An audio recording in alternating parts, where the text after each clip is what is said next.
I felt invincible. I can only describe the mood as sexual. Or imagine the quacking duck.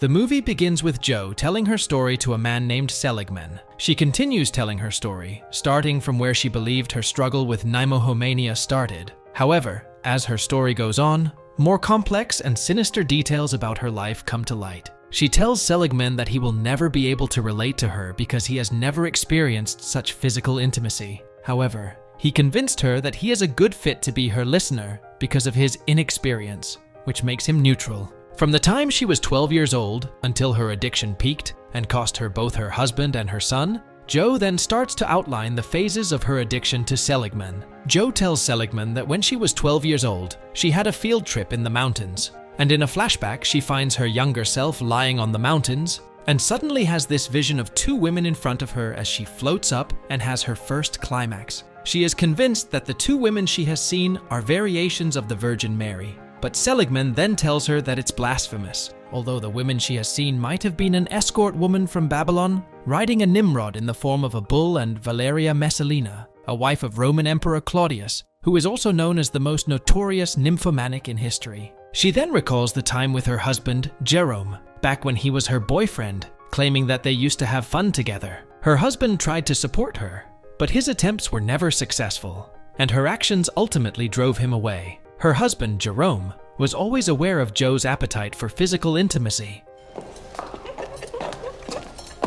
But as they got married, he came to accept the fact that he was unable to fulfill Jo's needs, and even gave her a pass to explore other partners. Later, Jo, posing as a piano instructor, set out to find potential partners with whom she could further explore her desires. She took advantage of her car breaking down to start a conversation that eventually led to a sharing of interests. Despite her inability to engage in physical intimacy, Jo became negligent with her birth control methods. She became unexpectedly pregnant as a result of her negligence, which presented many difficulties. She experienced serious emotional and physical issues as her pregnancy went on, which made her already challenging situation even more stressful. She had to manage a challenging and overwhelming situation as a result of these issues, which not only had an impact on her health, but also necessitated medical attention. Jerome was becoming suspicious and envious of Jo, despite his understanding of her predicament, which prevents her from experiencing intimacy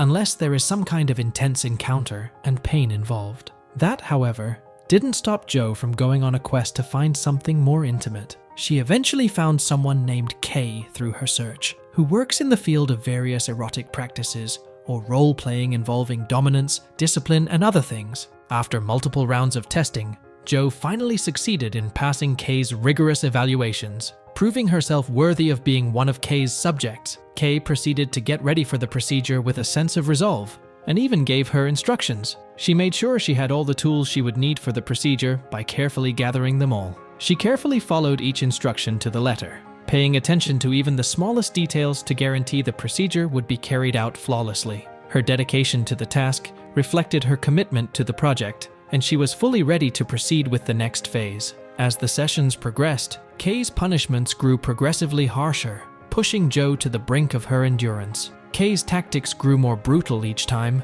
making Jo face not just her deepest desires, but also the overwhelming helplessness that accompanied them. Jo felt as though she was losing control with every encounter. What's the matter with you today?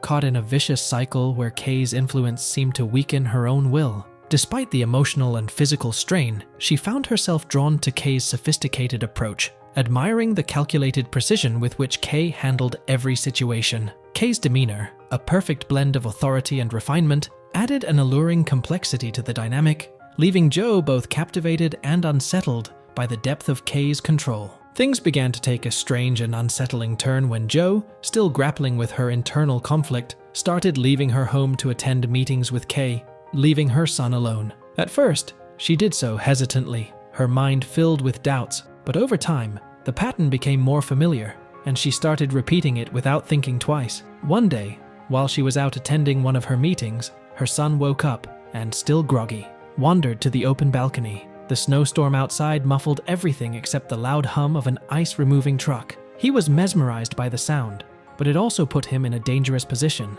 standing so close to the edge. Jerome came home unexpectedly, and upon seeing their son alone on the balcony, panic surged through him. His heart raced as he rushed to the boy, who was dangerously close to falling. Anger mixed with fear as he realized what had happened. He could feel his temper rising, but instead of confronting Joe in the moment, he swallowed his rage, knowing that lashing out would only make things worse. On the next scene, Joe and Jerome are sitting by the fire, and Jerome starts asking Joe questions about whether or not she still has feelings for him or not. He started showing violent behaviors, and even mentioned that if she has plans to leave for one of her meetings, she may not ever lay eyes on him or her son again. He then leaned in for a kiss, which left Joe feeling numb. She went to her son's crib and started crying as she knows what comes next. And the feeling of guilt of leaving her only son for her unresolved fantasies made her break in tears. Jerome furiously told her to say goodbye to her son, and even tried to manipulate her into staying by implying that she shouldn't do this on Christmas Day.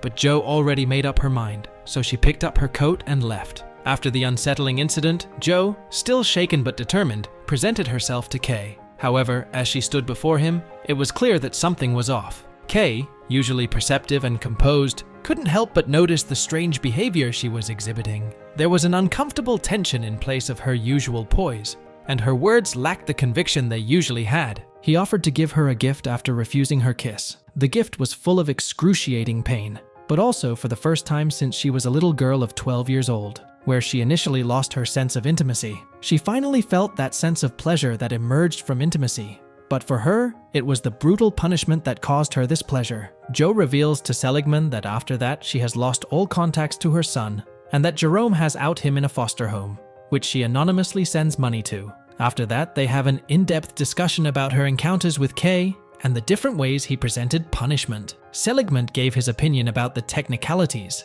and the ideology he thinks Kay is using. Later that day, she was called to the office by her boss, who discussed her concerns about the rumors that have been circulating regarding her behavior and asked if she was interested in the spouses of her coworkers, which she admitted without denying a single allegation. Her boss then demands her to join support groups that are established for those who have the same condition as her. Joe was facing more problems, and it had been a year since she lost contact with her husband and son, yet she somehow managed to get pregnant because of her negligent behavior about birth controls. She goes to a hospital and demands to have the baby removed. The doctor noticed her being emotional during the examination and suggested she get an informative consultation about the procedure, but she was uncooperative and frustrated. I know what I want. She then decides to do the procedure by herself, using the common medical procedure she had learnt in medical school. The process was very painful, yet she successfully removed the baby without any anesthesia. In the support group she was in, she was advised to remove any objects in her surroundings that might make her think of her addiction and trigger her in a way. She did exactly as she was told when she got back home, and basically tried to get rid of incentives and reduce exposure. Even though she got rid of everything, she was still unable to resist her desire and cried in surrender. The next day, she went to her support group to celebrate her 3 weeks away from her addiction, in which she was given a chance to give a speech. She gave an unexpected speech confronting the people in her group and even called out the therapist by claiming her empathy is a lie and that she is simply working for a society that doesn't want to face her kind. She made it clear that she doesn't want to get better and that she owns her addiction proudly. I am a nymphomaniac, and I love myself for being one. In her search for a new job, she comes across a guy who claims to have a job for her and says that her qualifications are excellent and wants to give her the job. He suggested that she start her own business with his help and walk her through the roles she will be having, which are putting pressure on individuals in which the clients will have the choice of providing money in order not to have their secrets revealed, which he referred to as debt collection. She will be assigned 2 thugs and will operate based on this process. Her business grew as she completed each assignment she was given to perfection, but as she was getting older, she was told that she was in need of a successor and provided a potential target, which she later can change into a successor. Joe meets a young, impressionable woman named P during her descent, and she chooses to mentor her. She teaches P how to manipulate men, mirroring her own past. But when P's admiration develops into rivalry, their relationship becomes poisonous. Any hope Joe had of making amends with her husband is dashed when P seduces Jerome, marking the culmination of jealousy and betrayal. Joe made plans to leave the town after what transpired between Jerome and P, She went to the mountain where she had her first experience to bid it a symbolic farewell. She had nothing to lose at this point, so she grabbed P's gun, which she had taken from her, and hid in a spot, patiently waiting for Jerome and P to arrive. They arrived, and as she saw them kissing, she grew impatient and shot the gun. Unfortunately, she didn't load the gun properly, so she ended up shooting an empty gun. He defends herself against Seligman, leaving his fate unknown. The story almost comes to an end as Joe talks about the whole experience. And Seligman, who has been a patient and non-judgmental listener, comforts her by saying that this pressure of being a mother who left her children because of desire, and the burden of guilt that was weighing on her, was unfair, and that almost most of her actions were justificable. Thinking she has found a real friend, she gets ready to sleep. But Seligman, who had described himself as someone who had never experienced physical intimacy before, and who says he is somewhere on a spectrum that includes no romantic, spiritual, or emotional attraction to other people, walks into her room and tries to attack her, justifying his actions by pointing to her long history. Joe gets up in response to his attack, pulls out a gun, and shoots Seligman. As Joe leaves the apartment at the end of the movie, themes of betrayal and the ongoing objectification she experiences, even from people she trusts, are highlighted. And with that, the movie ends. We hope you enjoyed our video.